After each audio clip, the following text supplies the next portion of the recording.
Hello friends, welcome to my channel. तो आज हम स्टॉक ऑन डिमांड सीरीज में एक और बहुत ही अच्छी कंपनी को डिस्कस करने वाले हैं जिसका नाम सोलारा एक्टिव फार्मा साइंसेस है। इसकी रिक्वेस्ट मिस्टर मुनीर ने हमसे की थी। उन्होंने कमेंट सेक्शन में मेंशन किया था कि वो एक रिव्यू वीडियो चाहते हैं इस कंपनी पर। तो मुनीर जी, आपने बहुत ही अच्छी कंपनी को डिस्कस करने के लिए हमसे बोला है, तो हम ज़रूर इस वीडियो में काफ़ी डिटेल में इस कंपनी पर डिस्कस करने वाले हैं। ये मिस्टर मुनीर की सेकंड रिक्वेस्ट है। पहले उन्होंने आयन एक्सचेंज पर भी रिव्यू करने के लिए बोला था, जिस पर हमने काफ़ी अच्छा कॉम्प्रिहेंसिव वीडियो बनाकर डाला है। अगर आपके पास समय हो तो आप जरूर देखिएगा। तो मुनीर जी, आप काफ़ी अच्छी कंपनीज को सिलेक्ट करते हैं और कमेंट सेक्शन में लिखकर हमको बताते हैं कि उस पर भी रिव्यू वीडियो डालिए। तो ये मैं आपको कॉन्ग्रेचुलेट करूंगा उसके लिए कि आपकी जो नज़र है, आपकी जो स्टडी है, वो काफ़ी अच्छे सिलेक्टेड स्टॉक्स पर जाती है और आप हमको कमेंट सेक्शन में लिखकर बोलते हैं रिव्यू करने के लिए। तो मैं आपको उसके लिए एनकरेज करूंगा कि आप फर्दर भी हमको ऐसा बताते रहिए, अच्छी कंपनीज को डिस्कस करने के लिए बोलिए, जिससे कि हम सभी का को एक एडवांटेज होता है कि हम काफ़ी अच्छी कंपनीज को इस चैनल पर डिस्कस करते हैं। तो चलिए, बहुत अच्छी बात है, आपने कमेंट सेक्शन में हमको लिखकर बताया। तो आज हम इस कंपनी के बारे में काफ़ी डिटेल में डिस्कशन करने वाले हैं। चलिए सर, तो ये कंपनी के बारे में मैं अपना डिस्कशन स्टार्ट करूं उससे पहले मैं आपसे रिक्वेस्ट करूंगा कि आप मेरे चैनल को सब्सक्राइब करना मत भूलिएगा। कमेंट सेक्शन में लिखकर बताइएगा कि आपको वीडियो कैसा लगा। अगर आपको ये पसंद आता है तो अपने दोस्तों के साथ भी शेयर कर सकते हैं। बेल आइकन को दबाना जरूर ध्यान रखिए, क्योंकि मैं जो भी नए वीडियोस पोस्ट करूंगा उसका नोटिफिकेशन आपको इमीडिएटली मिलेगा। और अगर आपको ये वीडियो पसंद आता है तो लाइक का बटन भी जरूर दबाइएगा, उससे मुझको एनकरेजमेंट मिलता है। चलिए सर, जैसे कि आप देख सकते हैं कि मैंने इस कंपनी की वेबसाइट ऑलरेडी खोल के रखी हुई है, आप स्क्रीन पर देख सकते हैं। तो ये basically Solara active pharma sciences, ये एक प्योर प्ले एपीआई कंपनी है। जैसे कि आप यहाँ पे देख सकते हैं, it is a pure play API company. तो प्योर प्ले एपीआई कंपनी मतलब क्या है कि इनका जो है सिर्फ एक ही जगह पर फोकस है, वो है एपीआई मैन्युफैक्चरिंग के लिए। तो एपीआई, जैसे आपको पता है, हमने लास्ट वीडियो में आईओएल केमिकल्स में भी डिस्कस किया था कि एपीआई का जो फुल फॉर्म है वो है एक्टिव फार्मास्यूटिकल इंग्रेडिएंट। तो एक्टिव फार्मास्यूटिकल इंग्रेडिएंट क्या है, पहले तो हम वहीं से स्टार्ट करते हैं। तो जैसे कि हमने लास्ट वीडियो में भी डिस्कस किया था कि एक्टिव फार्मास्यूटिकल इंग्रेडिएंट जो है किसी भी एक जो ड्रग होती है उसमें जो मोस्ट एक्टिव पार्ट होता है, जो कि क्योर करने के लिए यूज होता है, जो कि क्योर करता है, वही एपीआई होता है। तो एपीआई की अगर आप मैन्युफैक्चरिंग की जो लाइफ साइकिल अगर आप प्रोसेस समझेंगे तो जनरली जो होता है, रॉ मटेरियल से एक इंटरमीडिएट फॉर्म किया जाता है। वो इंटरमीडिएट में फिर से फर्दर प्रोसेसेस होती हैं जिससे कि एपीआई मैन्युफैक्चर किया जाता है। तो एपीआई जब वंस मैन्युफैक्चर हो जाता है तो उसको स्टेबलाइज करने के लिए फिर फर्दर हम एपीआई को क्योंकि स्टेबलाइज करना चाहते हैं और उसको जो एक्टिव पार्ट है, एक्चुअली एक्टिव फार्मास्यूटिकल इंग्रेडिएंट जिस एपीआई जिसको बोलते हैं, फुल फॉर्म है, तो उसको हमको बैलेंस करना है, उसको हमको लॉन्ग समय के लिए रखना है। तो उसको फर्दर जो हम फर्दर कंपोनेंट्स ऐड करते हैं उसमें, जिसको हम फॉर्मुलेशन प्रोसेस बोलते हैं, तो फिर फाइनली वो एक ड्रग बनती है जो कि फार्मास्यूटिकल कंपनीज करती हैं। तो रॉ मटेरियल से इंटरमीडिएट बना, इंटरमीडिएट से एपीआई बना, और फिर बाद में जो ड्रग कंपनीज होती हैं, फॉर्मुलेशन जिसको प्रोसेस बोलते हैं, उसके थ्रू एक फाइनल आपका मेडिसिन बनती है जो कि हमको मार्केट की जाती है, जो कि कंज्यूमर्स तक पहुंचाई जाती है। तो ये पूरी प्रोसेस में जो एपीआई जो मेन पार्ट है किसी भी मेडिसिन का, वो उस प्रोसेस में जो सोलारा एक्टिव फार्मा साइंस जो कंपनी है वो एपीआई मैन्युफैक्चर करने का काम करती है। तो ये उसका एक कोर फोकस है। तो अब हम इसकी स्टार्टिंग पर जाते हैं कि ये कहाँ से ओरिजिनेट हुई। तो basically Solara active pharma science जो कंपनी है वो काफ़ी यंग कंपनी है, और ये स्टार्ट कहाँ से हुई थी, तो ये एक आर्म है स्ट्राइड शासन लिमिटेड का। तो पहले जब स्टार्टिंग में स्ट्राइड शासन के अंदर बहुत सारे नंबर ऑफ बिजनेसेस थे, तो उसमें से एक सोलारा एक्टिव फार्मा साइंस भी उसके अंदर ही में एक सब्सिडरी कंपनी थी। बाद में इन्होंने इसको स्पिन ऑफ किया। तो इन्होंने जो है सीक्वेंट साइंटिफिक, आपको पता ही होगा कि ये भी काफ़ी डिमांड में है कंपनी, और अगर हमारे पास समय होगा तो उस पर हम भी एक काफ़ी कॉम्प्रिहेंसिव वीडियो बनाना चाहते हैं, हम जरूर डालेंगे इस चैनल पर। तो ये जो सोलारा एक्टिव फार्मा साइंस जो कंपनी है, ये वहाँ से डीमर्ज हुई। ये देखिए, आप देख सकते हैं, we have a legacy of over 3 decades and trace our origins from to the API expertise of the Stride Shasun limited. तो ये जो एपीआई एक्सपर्टाइज स्ट्राइड शासन की थी, वो डीमर्ज होने के बाद आपको जो है सोलारा एक्टिव फार्मा साइंस में ट्रांसफर होती हुई दिख रही है। तो जो इन्होंने काफी इनका जो टेक्निकल नो हाउ था, एपीआई एक्सपर्टाइज जो थी इनकी, उन्होंने डीमर्ज करने के बाद अपने बिजनेस को सोलारा एक्टिव फार्मा साइंस में उस एपीआई एक्सपर्टाइज को ट्रांसफर कर दिया और अब जो एट प्रेजेंट सिचुएशन है उसमें सोलारा एक्टिव फार्मा साइंस जो है वो प्योर प्ले एक एपीआई कंपनी है, एक्टिव फार्मास्यूटिकल इंग्रेडिएंट जो बनाती है कंपनी, वो ये काम करती है और ये अब फर्दर एक्सपेंड भी करने वाले हैं क्रैम्स के बिजनेस में, जो कि हम फर्दर इस वीडियो में डिस्कस करेंगे। वहीं चलिए इसके बारे में और भी अगर हमको डिटेल जानना है तो जैसे कि हम इसके प्रेजेंटेशन इन्वेस्टर प्रेजेंटेशन में काफी डिटेल में आप देख सकते हैं कि बहुत सारी इन्फॉर्मेशन है इस कंपनी के बारे में। ये है इसकी सोलारा एक्टिव फार्मा साइंस की इन्वेस्टर प्रेजेंटेशन, आप देख सकते हैं स्क्रीन पर।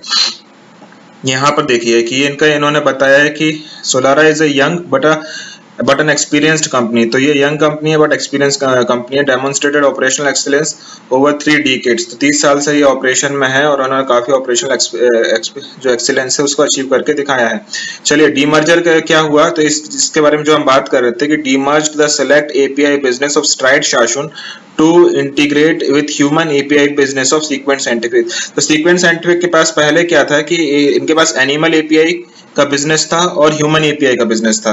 ये सीक्वेंट के पास में पहले दोनों बिजनेसेस थे, एनिमल का भी नो हाउ था और उनके पास ह्यूमन का भी जो एपीआई दोनों ह्यूमन और एनिमल एपीआई प्रोड्यूस करते थे। बाद में सीक्वेंट से भी ये डीमर्ज होके सोलारा एक्टिव फार्मा साइंस जो है वो इंडिपेंडेंट कंपनी बन गई जो कि सिर्फ ह्यूमन एपीआई पे फोकस करेगी। वहीं पर जो सीक्वेंट साइंटिफिक जो अभी हम जिसके नाम से जानते हैं इस कंपनी को, वो एनिमल एपीआई में फोकस कर रही है। तो ये इन्होंने स्ट्राइड शासन से जो जर्नी स्टार्ट हुई वहां पे इन्होंने डीमर्ज किया सीक्वेंट में, उसके बाद फिर सोलारा अलग हो गया, सीक्वेंट अलग हो गया। तो इन सब का बिजनेसेस अभी अलग अलग तरीके से ये चला रहे हैं। तो ये इनकी जो है कंप्लीट जर्नी आप यहाँ से समझ सकते हैं। फिर यहाँ पर आप देख सकते हैं कि जो अभी इमर्जिंग ट्रेंड्स हैं, तो Solara business model is well suited to benefit from emerging trends. तो अभी जो प्रेजेंट ट्रेंड्स चल रहा है मार्केट में उसमें क्या है, जो डोमिनेंट ट्रेंड्स है उसमें है एक यूएसएफडीए का इंक्रीजिंग ओवरसाइट ऑन एपीआई। तो यूएस की जो food and drug administration services जो है वो काफी ज्यादा जो है उन्होंने अपनी इंस्पेक्शन की जो प्रोसेस है वो स्टार्ट कर दी है। बहुत सारे यूनिट्स को जाके वो इंस्पेक्ट करते हैं और इसमें उनकी जो ऑब्जर्वेशंस रहते हैं उसको भी वो फाइल करते हैं। तो वो जो सारी जो ऑब्जर्वेशंस हैं वो कंपनीज को फुलफिल करनी पड़ती है जिससे कि वो यूएस के मार्केट में अपने ड्रग्स को सप्लाई कर सकते हैं। तो यूएस एफडीए कोई भी अगर उनको अपना प्रोडक्ट को सप्लाई करना है यूएस में तो वो यूएस एफडीए से अप्रूव्ड होना चाहिए साइट। तो ये काफी एक मेजर कंसर्न हो गया है एपीआई इंडस्ट्री में। तो वो ये जो बता रहे हैं सोलारा, वो ये बता रहे हैं कि जो इमर्जिंग ट्रेंड्स हैं उसमें जो चैलेंजेस हैं उसमें ही अपॉर्चुनिटी है।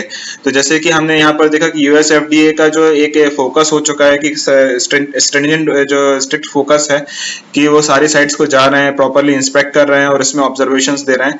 तो अगर आप फोकस्ड प्लेयर हैं तो आपके पास अपॉर्चुनिटी ज्यादा होती है कि आपके ऑपरेशंस जो है उसमें एफिशिएंसीज रखी जाए, जो प्रोसेस है उसको फॉलो की जाए। तो उससे क्या है कि आपके जो एफडीए के चांसेस जो रहते हैं ऑब्जर्वेशन के वो मिनिमाइज हो सकते हैं। तो जैसा कि हम आगे भी डिस्कस करेंगे कि सोलारा में भी काफी बार यूएस एफडीए ने इंस्पेक्शन करने के लिए आए बट अभी तक उनका कोई भी नेगेटिव ऑब्जर्वेशंस इस कंपनी में एटलीस्ट देखने को नहीं मिला है। तो ये एक इनकी स्ट्रेंथ है कि US FDA increasing oversight on API, उसको इस चैलेंज को ये पार करके काफी अच्छे से काम करने में सक्सेसफुल हुए हैं। फिर वहीं पे सप्लाई चेन डाइवर्सिफिकेशन, ये एक और मेजर ट्रेंड है। जिस तरीके से आजकल हम देख रहे हैं कि जो चाइना +1 एक पॉलिसी चल रही है वर्ल्ड में कि जो सप्लायर्स हैं वो सिर्फ एक सप्लायर पर डिपेंडेंट नहीं होना चाहिए। तो जो कि आज की डेट में अगर आप देखेंगे वर्ल्ड में तो जो मेजर सोर्स सप्लायर है एपीआईज का वो चाइना ही है। दुनिया में सबसे बड़ा सप्लायर जो है वो चाइना है। तो आज के जो मेजर फार्मा कंपनीज हैं वो चाहती हैं कि चाइना +1 कोई एक और कंट्री होनी चाहिए, 2 और कंट्री होना चाहिए जो कि एपीआई सप्लाई कर सके। तो ये डाइवर्सिफाई करना चाहते हैं। जो बिग मैन्युफैक्चरर्स हैं, ड्रग्स मैन्युफैक्चरर्स हैं, वो सारे चाहते हैं कि डाइवर्सिफिकेशन होना चाहिए उनके सप्लायर्स में।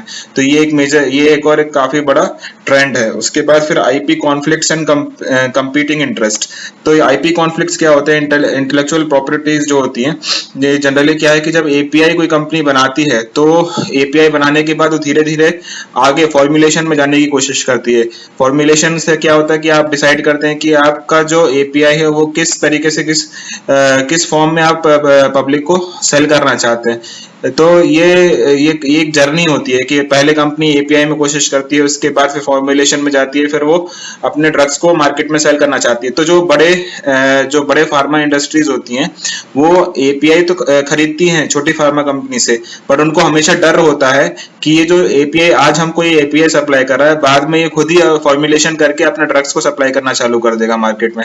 तो ये एक चैलेंज होता है बड़ी फार्मा कंपनीज को। तो वही चीज ये बता रहे हैं कि IP conflicts and competing interest. तो अगर आप फोकस्ड प्लेयर हैं सिर्फ एपीआई में, तो नॉर्मली आपको बिग फार्मा कंपनी से एक एडवांटेज मिलता है। फिर increasing pollution and environmental concern जो यहाँ पे बता रहे हैं, तो ये हमने जैसे कि देखा कि जो मेजर बूस्ट मिला इंडिया में एपीआई कंपनीज को, वो उसका बैकग्राउंड क्या था? वो यही बैकग्राउंड था कि जो एपीआई मैन्युफैक्चरर्स होते हैं उनके थ्रू काफी पॉल्यूशन इंक्रीज हो जाता है। तो चाइना ने जिस तरीके से पॉल्यूशन पे कंट्रोल किया है, जो कि एक अच्छा एफर्ट हम मानेंगे, बट उसका एक रिजल्ट ये भी है कि काफी सारे जो एपीआई मैन्युफैक्चरर्स हैं चाइना में, उन्होंने अपनी कंपनीज को बंद कर दिया। वो जो डिमांड थी वो जाकर इंडिया में शिफ्ट होते हुए हमको दिखी है, जिसका रिजल्ट है कि काफी सारे जो एपीआई मैन्युफैक्चरर्स हैं उनके रिजल्ट्स बहुत ही शानदार आए पिछले 1 साल में। तो ये जो एक ट्रेंड है कि जो है इन्वायरमेंटल कंसर्न जरूर होता है, जिसको इन लोग आज की डेट में कंपनीज काफी एड्रेस कर रही हैं डिफरेंट तरीके से, और चाइना में ये काफी बड़ा कंसर्न है। तो इंडिया एक एडवांटेज है। तो आपने देखा एक एडवांटेज है। तो आपने देखा कि 3-4 इमर्जिंग ट्रेंड्स हैं। एक तो यूएसएफडीए का है, सप्लाई चेन डाइवर्सिफिकेशन का, आईपी कॉन्फ्लिक्ट्स का, और पॉल्यूशन एक मेजर कंसर्न है जो कि इस इंडस्ट्री में एक प्रिवेल कर रहा है। फिर यहाँ पर ये जनरल चीजें बता रहे हैं कि उनकी कैपेबिलिटीज क्या हैं, जो कि हमको पता है जनरली हर कंपनी अपनी बताती है। ट्रांसपेरेंसी, रिस्पेक्ट, इंटीग्रिटी, ये जनरल कॉन्सेप्ट्स हैं। उसके बाद ये इंपॉर्टेंट स्लाइड है, देखिए यहाँ पर आप, Solara bring solid infrastructure in both manufacturing and research and development. तो इनके एक्सपीरियंस जो है वो 30 साल का है, जैसे कि हमने बोला था कि 3 डेकेड्स का है, 30 साल की इनकी एक्सपीरियंस है, टेक्निकल नो हाउ है इनको। पीपल उनके जो है 2500 एम्प्लॉइज को ये अपने एम्प्लॉय करके रखते हैं अपनी कंपनी में। सक्सेसफुल यूएसएफडीए ऑडिट्स जिसकी हम बात कर रहे थे, तो ये 24 ऑडिट्स इनकी हो चुकी हैं यूएसएफडीए। तो आपको ये समझना होगा कि जो यूएसएफडीए है, ये कहना चाहिए कि इनके हाईएस्ट स्टैंडर्ड है। फूड एंड ड्रग्स जो एडमिनिस्ट्रेशन है, इनका हाईएस्ट स्टैंडर्ड है वर्ल्ड में। जनरली ये माना जाता है कि अगर कोई भी साइट यूएसएफडीए से अप्रूव्ड है, तो वो one of the world class manufacturing sites होती हैं। यहाँ पे अगर आप देखेंगे तो हर कंट्री का अपना एक रेगुलेटरी अथॉरिटी होती है, बट उसमें अगर आप सभी कंट्रीज को आप अगर कंपेयर करेंगे तो यूएसएफडीए का स्टैंडर्ड्स काफी ऊपर है। तो अगर कोई साइट अगर उनके थ्रू ऑडिट होके पास हो जाती है, जिसमें कोई ऑब्जर्वेशंस नहीं आते हैं, तो वो कहना चाहिए कि वो one of the highest quality sites हैं। तो वो काफी अच्छा परफॉर्म कर रहे हैं। तो इन्होंने 24 यूएसएफडीए के ऑडिट्स हुए, जिनको इन्होंने सक्सेसफुली अकम्प्लिश किया, उसको क्लियर किया है। तो ये फोकस का एक रिजल्ट है। उसके बाद रिसर्च एंड डेवलपमेंट सेंटर्स देखिए तो इनके पास 2 हैं, जो कि बहुत जरूरी है, क्योंकि आईटी हो गया या फार्मा हो गया, यहाँ पर आपको रिसर्च एंड डेवलपमेंट में हमेशा पैसा खर्च करना पड़ेगा। अगर आप नहीं करेंगे तो आप पीछे हो जाएंगे रेस में। फिर मैन्युफैक्चरिंग साइट जो है वो टोटल 5 है। तो ये आपने देखा 5 मैन्युफैक्चरिंग साइट है, 2 रिसर्च एंड डेवलपमेंट है, और बाकी सब तो आपको पता ही है। ये एक की पॉइंट है, 24 ऑडिट्स इन्होंने क्लियर किए। फिर यहाँ पर आप देख सकते हैं कि ये कुछ लीडरशिप टीम है इनकी, जो कि आपके पास अगर समय हो तो आप इनके बारे में इंडिविजुअली पढ़ सकते हैं। काफी सारे लोग हैं, काफी इंटरेस्टिंग नेम है, काफी अच्छा एक्सपीरियंस है। मैंने थोड़ा कुछ पढ़ा है, बट आप काफी डिटेल में पढ़ सकते हैं इसको। फिर यहाँ पे देखिए, यहाँ पे ये बता रहे हैं कि किस किस जगह पे इनकी कौन कौन सी साइट्स अप्रूव्ड है। तो इनकी प्रेजेंस जो है नॉर्मली हम देख सकते हैं कि साउथ में काफी अच्छी प्रेजेंस है, महाराष्ट्र में और उड़ीसा में, ये काफी जगह पे इनकी है। ये सॉरी आंध्र प्रदेश में, तो ये काफी जगह पर इनकी प्रेजेंस है, और काफी सारी साइट्स जो है वो यूएसएफडीए से अप्रूव्ड भी हमको दिख रही है। उसकी डिटेल यहाँ पर दी है, आप देख सकते हैं। पौंडीचेरी में एक फैसिलिटी है जो कि वो भी वर्ल्ड क्लास फैसिलिटी है। The building of for the manufacturing of intermediate and isolation of final drug substance and separates. तो ये पौंडीचेरी की एक फैसिलिटी है जो कि यूएसएफडीए से अप्रूव्ड है। उसके बाद मल्टीपर्पस कुडालोर फैसिलिटी, तो ये FDA inspected cGMP multipurpose API intermediate facility है ये। तो ये भी अप्रूव्ड है यूएसएफडीए से। उसके बाद मल्टीपर्पस मैंगलोर फैसिलिटी एक और है इनके पास। तो जैसे हमने डिस्कस किया था कि 5 इनके पास मैन्युफैक्चरिंग फैसिलिटी है और 2 R&D हैं। तो इनमें इसी का डिटेल उन्होंने यहाँ पर देके रखा हुआ है। फिर यहाँ पे देखिए आप मल्टीपर्पस अंबरनाथ फैसिलिटी भी एक है, ये भी एफडीए इंस्पेक्टेड फैसिलिटी है। तो इतनी इनके पास फैसिलिटी हो गई मैन्युफैक्चरिंग की। उसके साथ में जैसे हमने बताया था कि 2 R&D फैसिलिटी भी है, एक चेन्नई में है और एक बेंगलोर में, आप देख सकते हैं यहाँ पर। तो ये यहाँ पर इनके ये रिसर्च एंड डेवलपमेंट का भी काम काफी जोर शोर से करते हैं यहाँ पर। उसके बाद आप देखें नेक्स्ट स्लाइड में हम देख सकते हैं कि strong track record of regulatory approvals provides peace of mind to a customer. तो आप peace of mind to a customer means कि अगर आप USFDA आपके साइट में आकर इंस्पेक्शन करते हैं और आप सक्सेसफुली इसको कंप्लीट कर देते हैं, तो एज आप सप्लायर, आपके जो कस्टमर्स हैं, मतलब जो बिग फार्मा कंपनीज हैं, उनको जो सप्लाई कर रहे हो आप, वो कभी भी डिसरप्ट नहीं होगी। तो आप continuous time based quality wise आप हाईएस्ट स्टैंडर्ड को मेंटेन करते हुए अपने कस्टमर्स को टाइमली मटेरियल को प्रोवाइड करा पा रहे हो। तो ये काफी पीस ऑफ माइंड उसको शो करता है। तो ये इनके देखिए इन्होंने बताया है कि USFDA की जो यूनाइटेड स्टेट्स USFDA की जो साइट है, ये एजेंसी है, उन्होंने पुडुचेरी को फरवरी 2020 में इंस्पेक्ट किया था। मार्च रिसेंटली, मतलब आप लास्ट ईयर में ही आप देखिए कितनी सारी, क्योंकि कोविड आ गया उसके बाद तो इंस्पेक्शन ही बंद हो गए पिछले 9 महीने में, 8-9 महीने में। तो ये लेटेस्ट इनके इंस्पेक्शन जो हुआ है वो फरवरी 2020 में हुआ, मार्च में हुआ, तो ये लेटेस्ट है। तो काफी अच्छा ये कहना चाहिए कि रिसेंट लास्ट ईयर तक भी इनकी performance perfect, in the line, on the money रही है। फिर यहाँ पर आप देखिए कि ग्रोइंग प्रोडक्ट पोर्टफोलियो है जो कि बड़ा होता जा रहा है कस्टमर रिलेशनशिप से। तो आप देखिए यहाँ पे geography wise filings zone, filings मतलब जो कंपनी API, जैसे आप यहाँ पे सोलारा की बात कर रहे हैं, तो वो कोई भी ड्रग अगर उनको लॉन्च करना है US में, तो उनको पहले एक फाइल करना पड़ेगा। तो ये जो इनकी फाइलिंग है वो USFDA में 82 फाइलिंग्स कर चुके हैं न्यू प्रोडक्ट्स की। वहीं पर ये डिफरेंट कैनेडा के लिए 14 कर चुके हैं, ऑस्ट्रेलिया में 06 है, एडक्यूम करके एक और है, वल्थ। तो ये बहुत सारी जगह पे सप्लाई करते हैं APIs, और जिस भी कंट्री में वो अपने नए प्रोडक्ट को लॉन्च करना चाहते हैं उसकी फाइलिंग करते हैं। तो ये 82 न्यू प्रोडक्ट्स के लिए भी अप्लाई कर चुके हैं। उस तरीके से आप डिफरेंट कंट्रीज का देख सकते हैं। तो जैसे जैसे इनके अप्रूवल्स मिलते जाते हैं उस हिसाब से फिर ये अपने प्रोडक्ट्स को वहां पर मार्केट कर सकते हैं। तो ये आपको बताता है कि फ्यूचर प्रोस्पेक्ट क्या है इस कंपनी का आने वाले समय में। चलिए अब हम नेक्स्ट स्लाइड में आते हैं। The growth strategy is along 5 levers complementing and amplifying each other। तो ये 5 इन्होंने स्ट्रेटजीज फोकस करी हैं कि एक स्ट्रॉन्ग फाउंडेशन होना चाहिए, और जो ग्रोथ एक्सेलरेशन होगा वो किस तरीके से होगा वो उन्होंने यहाँ पे बताया है। तो कस्टमर सेंट्रिक, जो कि हर कंपनी होती है कि अपने कस्टमर्स को best services, best product provide करना, तो वो तो नंबर 1 स्ट्रेटेजी होना ही चाहिए। कंटिन्यूस इंप्रूवमेंट, वो भी सेकंड स्ट्रेटेजी ऑलमोस्ट सभी कंपनी की होती है कि अपने मैन्युफैक्चरिंग प्रोसेस में इंप्रूवमेंट करें, एफिशिएंसीज को इंप्रूव करें, क्वालिटी को इंप्रूव करें। थर्ड जो है इनकी स्ट्रेटेजी वो है क्रैम्स। तो क्रैम्स जो है वो contract research and manufacturing services है। आपको अगर आइडिया नहीं हो क्रैम्स का, तो जनरली मैं आपको थोड़ा सा एक ब्रीफली बताना चाहूंगा कि क्रैम्स जो है वो बहुत ही इमर्जिंग और कहना चाहिए कि सनराइजिंग सेक्टर है इंडिया में। आने वाले 10 साल 15 साल में ये बिजनेस बहुत ही बड़ा बिजनेस बनने वाला है। आप इस पर काफी डिटेल में स्टडी करिएगा अगर आपके पास समय हो। बट मैं आपको ये जरूर बताना चाहूंगा कि क्रैम्स जो है अब काफी मोमेंटम पकड़ रहा है। और जिस तरीके से आपने IT इंडस्ट्रीज में देखा कि जो बड़ी IT कंपनीज होती हैं वो हमारे TCS, इन्फोसिस इसी तरीके से बिल्टअप हुई कि वो अपनी काफी सारी जो प्रोसेसेस होती हैं, एक्टिविटीज होती हैं, वो आउटसोर्स कर देती हैं। क्यों करती हैं? क्योंकि इंडिया में जो लेबर है वो काफी चीप है। तो वही इंजीनियर्स को आपको जो US में पे करना पड़ता है, वो काफी जो है आपकी सैलरी का जो आर्बिट्राज होता है वो काफी डिफरेंशियल काफी होता है। तो इसलिए वो अपनी जो सर्विसेज हैं वो छोटी दूसरी कंट्रीज को आउटसोर्स कर देते हैं, लाइक इंडिया। तो जो हमने IT में हमने एक फिनोमिनन देखा है इतने 10-20 साल में, वो आपको मुझे लगता है कहीं ना कहीं फार्मा इंडस्ट्रीज में भी फ्यूचर में देखने मिल सकता है, जो कि क्रैम्स के फॉर्म में दिखेगा। तो क्रैम्स बेसिकली क्या है, जो बड़ी फार्मा कंपनीज हैं जो कि एक ड्रग को लॉन्च करना चाहती है मार्केट में, तो उनको क्या करना पड़ेगा कि स्टार्टिंग से डिस्कवरी से लेके उसका डेवलपमेंट करना पड़ेगा, उसके बाद फिर उसको मैन्युफैक्चरिंग करना, उसकी मार्केटिंग करना। तो ये पूरी एक साइकिल होती है स्टार्टिंग से लेकर एंड तक की, कि आप डिस्कवरी करेंगे, उसका फिर उसमें डेवलपमेंट करेंगे। तो ये इसमें काफी खर्च होता है, इसमें काफी समय लगता है, इसमें बहुत लोगों को एक लंबी साइकिल होती है।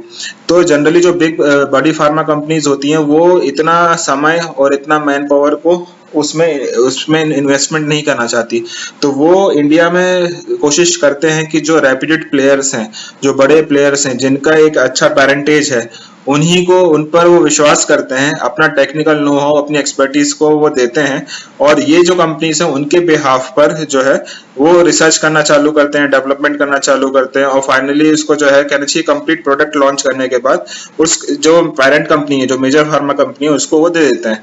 तो ये जो बिजनेस है वो contract research and manufacturing services, तो ये जो स्टार्टिंग से लेके एंड तक जो पूरी फैसिलिटी प्रोवाइड करता है, उस बिजनेस को हम क्रैम्प्स कहते हैं। तो ये काफी बड़ा एक बिजनेस होने वाला है। आप और भी अगर आपके पास समय हो तो मैं आपको एनकरेज करूंगा कि आप इसमें काफी रिसर्च करिए। अगर आपको कोई डाउट होगा तो आप कमेंट सेक्शन में जरूर लिखकर हमको बताइएगा। चलिए, नेक्स्ट फोर्थ स्ट्रेटेजी उनकी जो है वो है न्यू प्रोडक्ट की। तो न्यू प्रोडक्ट क्या है कि आने वाले 2 साल में काफी सारे नए, जैसे कि हमने देखा था कि काफी सारे नए प्रोडक्ट्स की फाइलिंग करते जा रहे हैं नए नए एरियाज में। तो ये जैसे जैसे नए प्रोडक्ट्स नए मार्केट्स में लॉन्च होंगे तो ऑब्वियसली आपकी जो सेल्स और जो प्रॉफिट है उसमें आपको काफी अच्छा इंक्रीमेंट दिखेगा आने वाले समय में। फिर पांचवी जो स्ट्रेटेजी है वो है इनऑर्गेनिक। इनऑर्गेनिक मतलब जो आपकी कंपनी नहीं, दूसरी नई कोई कंपनी है जो कि एक अच्छे प्राइस पे आपको, अगर आपको मिल रही है राइट प्राइस जैसे इन्होंने बताया, तो उसको भी वो एक्वायर करना, मतलब उसको खरीद कर अपनी कंपनी में मर्ज करने की ये एक स्ट्रेटेजी पर भी प्लान कर रहे हैं। तो जब भी इनको कोई अपॉर्चुनिटी मिलती है कि कोई अच्छी वैल्यूएशन पे कोई कंपनी मिल रही है तो उसको जरूर ये एक्वायर करना चाहेंगे और अपनी कंपनी में मर्ज करना चाहेंगे। तो ये 5 स्ट्रेटेजी ब्रॉडली इस पे ये फ्यूचर में काम करने वाले हैं। नेक्स्ट स्लाइड में आप देख सकते हैं कि ये ग्रीनफील्ड साइट वाइजैक की इन्होंने बताई है। एक जस्ट ओवरव्यू दिया हुआ है यहाँ पर, ज्यादा कुछ नहीं है। उसके बाद फाइनेंशियल्स जो है वो सारी चीजें हम अभी फ्यूचर फर्दर डिस्कस करेंगे। तो देखिए सर, काफी कॉम्प्रिहेंसिव डिस्कशन हुआ है यहाँ पर, बहुत डिटेल में इन्होंने सारी चीजों के बारे में डिस्क्रिप्शन दिया है, इनकी कहाँ से जर्नी स्टार्ट हुई, कितने सारे प्रोडक्ट्स नए लॉन्च करने वाले हैं, क्या इमर्जिंग ट्रेंड्स हैं, क्या, तो काफी हमने इनकी फैसिलिटीज के बारे में डिस्कस कर लिया, और इनके पास कितने अप्रूवल्स हैं, कितनी मैन्युफैक्चरिंग फैसिलिटीज हैं, तो और इनका जो स्ट्रेटेजी है आने वाले समय में वो क्या है। तो ये सारी चीजों के बारे में हमने काफी एलाबोरेटली डिस्कस कर लिया। अब हम जल्दी से इसका एक फंडामेंटल एनालिसिस भी कर लेते हैं। तो जैसे कि आप यहाँ पे देख सकते हैं कि ये सोलारा एक्टिव फार्मा साइंसेस की मैंने इसके सारे पैरामीटर्स खोल के रखे हुए हैं। तो आप मार्केट कैपिटल देखिए 5000 करोड़ का है, जो कि एक स्मॉल कैप कंपनी है। पी देखिए 28 है, रीजनेबल पी है। उसके बाद बुक वैल्यू 411 रुपए का। डिविडेंड यील्ड देखिए 0.28% की है, जो कि कम है। जैसे जिस तरीके से प्रॉफिट बढ़ रहे हैं इस कंपनी के, तो आपको डिविडेंड यील्ड भी काफी इंप्रूव होती हुई दिखेगी। रिसेंटली आप देखिए 2019 से इन्होंने डिविडेंड पे करना चालू कर दिया है। तो 19 में 50% था, जो कि अभी ऑलमोस्ट 70% हो गया है इस साल में। तो ये धीरे धीरे अपने डिविडेंड को भी इंक्रीज करते हुए आपको दिख रहे हैं यहाँ पर। फिर आरओसीज और आरओईज देखिए 12.5% है, जो कि अप टू द मार्क तो नहीं है, बट इसमें काफी स्कोप है कि ये इम्प्रूव हो सकते हैं। और जिस तरीके, क्योंकि मेन जो आपका सेक्टर है वो उसमें ग्रोथ की अपॉर्चुनिटी काफी है, तो मुझे इसमें कोई डाउट नहीं है कि ये अप टू 20% भी आपको आरओईज कुछ समय में जाते हुए आपको दिखेंगे। उसके बाद डेट टू इक्विटी रेशियो देखिए तो मेंटेन्ड है, काफी रीजनेबल है, कोई आपको इसमें कंसर्न नहीं होना चाहिए, 0.39 पर है। इक्विटी कैपिटल इक्विटी भी ठीक ही है, 26 करोड़ की है, इसमें कोई कंसर्न नहीं है हमको। ऑपरेटिंग प्रॉफिट मार्जिन देखिए 22.9%, बहुत अच्छे ऑपरेटिंग प्रॉफिट मार्जिन है, बहुत ही बढ़िया ये कमांड कर पा रहे हैं, गुड। उसके बाद देखिए अब हम इसके क्वार्टरली रिजल्ट्स पे जाते हैं जल्दी से। तो आप देखिए दिसंबर का जो लेटेस्ट क्वार्टरली रिजल्ट है, उसमें देखिए लास्ट ईयर जो 344 करोड़ की सेल्स थी वो बढ़कर आज 427 करोड़ की हो गई है। नेट प्रॉफिट आप देखिए 41 करोड़ से बढ़कर 66 करोड़ पे पहुंचता हुआ दिख रहा है आपको। तो ऑलमोस्ट 50% का जंप है। 50% in a quarter is a big amount to achieve. तो it is a very very good performance, there is no doubt about it. तो बहुत ही अच्छा परफॉर्मेंस इन्होंने दिखाया है, मार्जिन भी इंप्रूव हुए हैं, नेट प्रॉफिट भी इंप्रूव हुआ है, सेल्स भी इंप्रूव हुई है, वेरी गुड परफॉर्मेंस। वहाँ अगर आप चाहें सितंबर क्वार्टर में भी देख सकते हैं, 351 करोड़ के अगेंस्ट में 398 करोड़ था। वहीं पर नेट प्रॉफिट देखिए 29 करोड़ से बढ़कर ये ऑलमोस्ट, मतलब 30 करोड़ से ऑलमोस्ट 60 करोड़ का ऑलमोस्ट डबल होता हुआ। तो बहुत स्ट्रॉन्ग मोमेंटम आपको इनके अर्निंग्स में दिख रहा है, जो हम देख सकते हैं। यहाँ पे ईयरली आप देखिए, ईयरली ट्रेंड क्या है, तो 521 से 2018 से डेटा अवेलेबल है हमारे पास, जो कि 2020 में ऑलमोस्ट जो है 3 टाइम्स होता हुआ दिख रहा है, बहुत स्ट्रॉन्ग मोमेंटम है। वहीं पर आप नेट प्रॉफिट देखिए तो 0 से 60 करोड़ देन 115, तो ये बहुत मुझे मतलब ये काफी अच्छा मोमेंटम है, ये ऐसा कंटिन्यू होगा तो ये बहुत वैल्यू क्रिएशन करके देगा, आपके जितने भी शेयर होल्डर्स हैं उनको काफी अच्छा वैल्यू क्रिएट करके देंगे। 20 इक्विटी कैपिटल देखिए बढ़ रही है, इसके बारे में मुझे स्टडी करना पड़ेगा कि ये क्यों हुआ है, इतना इक्विटी कैपिटल क्यों बढ़ा है। इसके बारे में अगर आपको आपकी नॉलेज में आता है तो आप कमेंट सेक्शन में लिखकर जरूर बताइएगा। फिर बोरोइंग्स देखिए, ये काफी मेंटेन करके रखे हुए हैं, बीच में थोड़ा सा बढ़ाया था, वापस इन्होंने कम कर दिया। ये reasonable debt to equity ratio जैसे कि हमने डिस्कस किया है। फिर हम कैश फ्लोज जो कि मोस्ट इंपॉर्टेंट पैरामीटर होता है वो उस पर आ गए हम। तो आप देखिए कैश तो काफी है, इसमें अच्छा दिख रहा है हमको, पॉजिटिव हर साल 3 साल का जो डेटा है उसमें अच्छा कैश जनरेट कर पाना है ये ऑपरेटिंग एक्टिविटीज से, तो गुड, ये भी काफी अच्छा पैरामीटर है। यहाँ देखिए आप डेटर डेज, ये मुझे बहुत इम्प्रेस किया है, जो कि 3 डिजिट्स में था, वो ग्रेजुअली कम करते करते आज 63 पर लेकर आ गए हैं। ये फर्दर मुझे लगता है 63 भी रीजनेबली ओके है, ये 50 डेज तक भी पहुंचते हुए आपको दिखेंगे। वहीं पे आरओसीज देखिए तो 10 से 13 हुए हैं, मुझे लगता है आपको कुछ साल में ये 20% से ऊपर आपको आरओसीज जाते हुए आने वाले समय में दिख जाएंगे, डेफिनेटली दिख जाएंगे। प्रमोटर्स की होल्डिंग देखिए जो 36% थी 2018 में, आज वो बढ़कर 44% हो गई है। तो ग्रेजुअली स्लोली ये प्रमोटर्स एक्यूमुलेट कर रहे हैं अपने स्टॉक को, ये देख रहे हैं क्लियरली ट्रेंड दिख रहा है कि ये एक्यूमुलेशन के फेज में है। वहीं आप एफआईएस देखिए तो ये एफआईएस पहले काफी स्ट्रांग होल्डिंग रखते थे इस कंपनी में, मुझे लगता है ये धीरे धीरे उन्होंने यहाँ वहाँ शिफ्ट की होगी, बट अभी 12% पे आ गया, ऑलमोस्ट उन्होंने आधी कर ली है। कहाँ गई ये होल्डिंग, तो कुछ तो प्रमोटर्स के पास चली गई, और डीआईएस की भी जो होल्डिंग है वो काफी कम हुई है, 12% से 4% पे आ गई है। तो ये मैक्सिमम जो हमको दिख रहा है वो ट्रेंड ये दिख रहा है कि जो होल्डिंग है वो एफआईज और डीआईएस की वो प्रमोटर्स के पास और पब्लिक के पास जाते हुए दिख रही है। तो एक छोटा सा कंसर्न हो सकता है कि ये वीक हैंड्स में भी जाते हुए आपको दिख रही है। एक तो प्रमोटर स्ट्रॉन्ग हैंड है ही, बट मुझे लगता है कि आने वाले समय में वापस आपको एफआईएस और डीआईएस का एक एक्यूमुलेशन आपको इस काउंटर में बढ़ता हुआ दिखेगा, जैसे कि आप रीसेंट क्वार्टर में देख सकते हैं 12.2% से 12.87% पे पहुंच गया। तो मुझे लगता है अभी धीरे धीरे ये एफआईएस स्ट्रॉन्ग हैंड्स में भी जाते हुए ये कंपनी आपको दिखेगी। तो सर सारे पैरामीटर्स बहुत अच्छे हैं, मुझे तो कहीं पर भी कोई भी कंसर्न नहीं दिख रहा है। फंडामेंटल पैरामीटर्स हमने सारे देख लिए ब्रॉडली, और मुझे कहीं पर भी कोई भी वीकनेस नहीं दिख रही है। तो चलिए हम जल्दी से इसके फिर टेक्निकल एनालिसिस भी कर लेते हैं। तो मैं इसका जैसे कि हमेशा की तरह इसका मंथली चार्ट खोल के रखा हूँ, सारा डेटा मैंने लेकर रखा हुआ है। मूविंग एवरेजेस हम एक्सपोनेंशियल सिलेक्ट करते हैं हमेशा की तरह, 10 डेज का, 20 डेज का, 50, 100 एंड 200 डेज का एक्सपोनेंशियल मूविंग एवरेजेस। साथ में एक आरएसआई इंडिकेटर है, यहाँ पर आप देख सकते हैं कि मैंने एक आरएसआई इंडिकेटर भी सिलेक्ट करके रखा हुआ है, जो कि यहाँ पे आपको नीचे दिख रहा है। ये मंथली चार्ट है सर। उसके बाद देखिए आप यहाँ पर, अगर मैं इस चार्ट को आपको खोल कर दिखाऊं और आपसे पूछूं कि इसमें आपको क्या दिख रहा है, तो आप बोलेंगे सिर्फ स्ट्रेंथ दिख रही है, स्ट्रेंथ दिख रही है और स्ट्रेंथ दिख रही है, आपको स्ट्रेंथ के अलावा कुछ नहीं दिख रहा है इसमें। तो आप देखिए कि यहाँ पर एक अच्छा बेस बनाया है यहाँ पर इसने, जो कि आप कह सकते हैं 2018 से लेके 20 तक, तो ऑलमोस्ट 2 साल का इसने बेस बनाया, एक रेंज बनाई। उसके बाद जो आपको मोमेंटम दिख रहा है, जो स्ट्रेंथ दिख रही है, तो इस चार्ट में तो कहीं पर भी कोई भी वीकनेस आपको नामो निशान नहीं है। और आप देखिए 10 डेज का जो मूविंग एवरेज है उसके बीच में और ये सारे मूविंग एवरेज में देखिए आप कि कितना गैप आ रहा है। तो ये मोमेंटम शो कर रहा है आपको मंथली चार्ट्स में, मंथली चार्ट में भी इतना स्ट्रॉन्ग मोमेंटम दिखा रहा है। और दूसरा आप कैंडल्स को देखिए, जो मूविंग एवरेज के बीच में जो गैप है वो आपको दिखा रहा है कि काफी स्ट्रॉन्ग मोमेंटम इस काउंटर में बना हुआ है। तो कहीं से भी कोई भी वीकनेस मुझे इस काउंटर में अभी तक नजर नहीं आ रही है। तो ये, और जिस तरीके से ब्रॉडली इसका बिजनेस है और जो अर्निंग्स आ रही है, तो मुझे लगता भी नहीं है कि आने वाले कुछ समय तक आपको इसमें कोई वीकनेस दिखने का चांस लग रहा है मुझे। तो चलिए हम इसका मंथली चार्ट देखा, अब हम इसका एक बार वीकली चार्ट भी देख लेते हैं। तो आप देखिए यहाँ पे मैंने इसका वीकली चार्ट खोला है, यहाँ पर भी आप देखिए तो ये जो बड़ी पिक्चर थी हमने मंथली में देखा, अभी आप यहाँ पे थोड़ा सा एक माइन्यूट पिक्चर देख सकते हैं वीकली चार्ट में। तो यहाँ पर भी आप देखिए कि कहीं से कहीं तक आपको वीकनेस का नामो निशान नहीं है। ये जैसे कि हमने डिस्कस किया था कि एक काफी अच्छा बेस बनाया था यहाँ पर काफी समय का, उसके बाद अच्छा ब्रेकआउट देखने मिला हमको यहाँ पर, उसके बाद फर्दर जो इसका मोमेंटम इसने स्टार्ट किया, तो अभी तक कहीं पर भी कोई भी वीकनेस हमको नजर नहीं आ रही है। तो ये इसमें सर, क्योंकि चार्ट हमारे पास सिर्फ 2018 का है, तो जैसे कि हमने देखा कि यहाँ से जो ब्रेकआउट हुआ है उसके बाद बहुत अच्छा मोमेंटम इसने गैदर किया, अभी तक 10 डेज का ही सपोर्ट लेते हुए चल रहा है। मैक्सिमम एक ही बार 20 डेज पर आया था, पर वो इसमें कहीं पर भी कोई प्रॉब्लम नहीं लगती मुझे।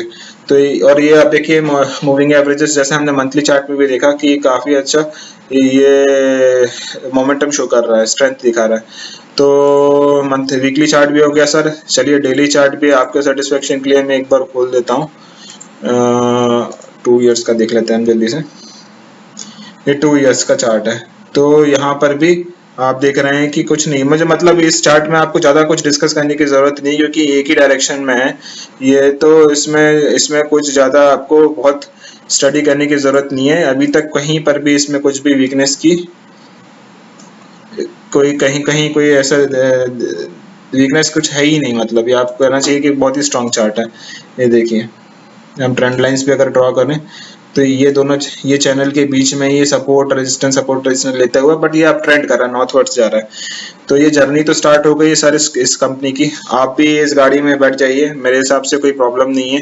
तो मुझे तो अच्छी लग रही है। फंडामेंटल में भी आप पैरामीटर्स हमने स्टडी किए, बिजनेस मॉडल देखा, फोकस्ड कंपनी है, सिर्फ API pure play API company है जो कि क्रैम्स में शिफ्ट होना चाहती है। सन राइजिंग सेक्टर है। आने वाले 5-7 साल 10 साल तक मुझे कहीं पर भी कोई डिसअपॉइंटमेंट नहीं दिखता है। अगर गवर्नमेंट का सपोर्ट रहा और मार्केट का जिस तरीके से सिनारियो बना हुआ है, तो मुझे लगता नहीं है कि आपको फंडामेंटली पैरामीटर वाइज कोई डेट नहीं है इस कंपनी में। तो हर तरीके से साउंड लग रही है मुझे कंपनी। तो आप इस पर ध्यान दीजिए। आप यहाँ से अपनी स्टडी भी स्टार्ट कर सकते हैं। हमने ऑलमोस्ट काफ़ी जो इम्पोर्टेंट चीज़ें थी वो सारी हमने इसमें इस वीडियो में हमने कोशिश किया कि हम सारे पैरामीटर्स को इंक्लूड करें। तो यहाँ से आप अपनी स्टडी को स्टार्ट कर सकते हैं। और अगर आपको कुछ भी और भी चीज़ें हैं तो आप कमेंट सेक्शन में भी हमको ज़रूर लिखकर बता सकते हैं। तो यहाँ से आप स्टडी करना चालू करिए, और मेरे हिसाब से काफ़ी अच्छी कंपनी है, तो आप धीरे धीरे इसमें एक्यूमुलेशन भी स्टार्ट कर सकते हैं। चलिए सर, तो हमने काफ़ी डिटेल में डिस्कशन किया। अगर आपको ये पसंद आया हो तो हमको लिखकर बताइएगा। लाइक का बटन दबाइए, मेरे चैनल को सब्सक्राइब करिए, बेल आइकन को दबाना मत भूलिए, जिससे कि जो भी हम नए वीडियोस डालेंगे उसका नोटिफिकेशन आपको मिलेगा। पसंद आता है तो दोस्तों के साथ शेयर करना भी मत भूलिए। चलिए सर, तब तक के लिए बाय बाय।